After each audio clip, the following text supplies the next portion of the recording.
Our next application protocol is something a little bit different. The BitTorrent protocol is used on the internet to share files, especially large files, in a way that avoids a centralized server. Instead of a client-server organization, BitTorrent is peer-to-peer. For example, some computer on this network might say, using the BitTorrent protocol, I am looking for lotr.mp4, and then other computers, maybe this computer doesn't have it, but it forwards the message on to other computers that it knows, and eventually someone says, oh, I have that file, or at least pieces of that file, and it sends some piece of the file with some indicator of what file it is and what piece it is. And then eventually, hopefully, this computer gets enough pieces or gets all the pieces from the network. And then it should also be willing to give out those pieces to other requesters to be a good citizen of this system.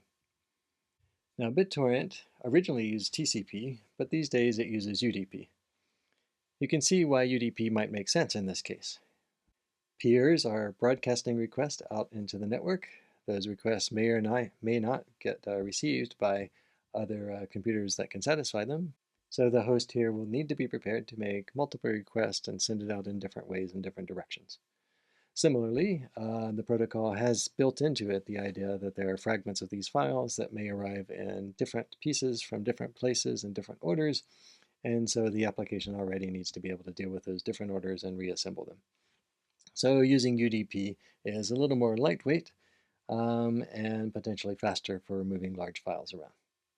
There's still the drawback that UDP does not automatically implement flow control, and BitTorrent needs to do that itself. And actually there was concern when BitTorrent moved from primarily TCP to primarily UDP that it would not get flow control right and it would flood the network.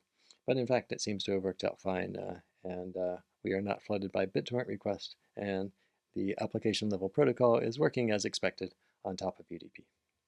I can't use Netcat to demonstrate BitTorrent for much the same reason I couldn't do it for HTTPS. There's a layer of encryption that prevents it from being plain text, and it's sending binary files and so on.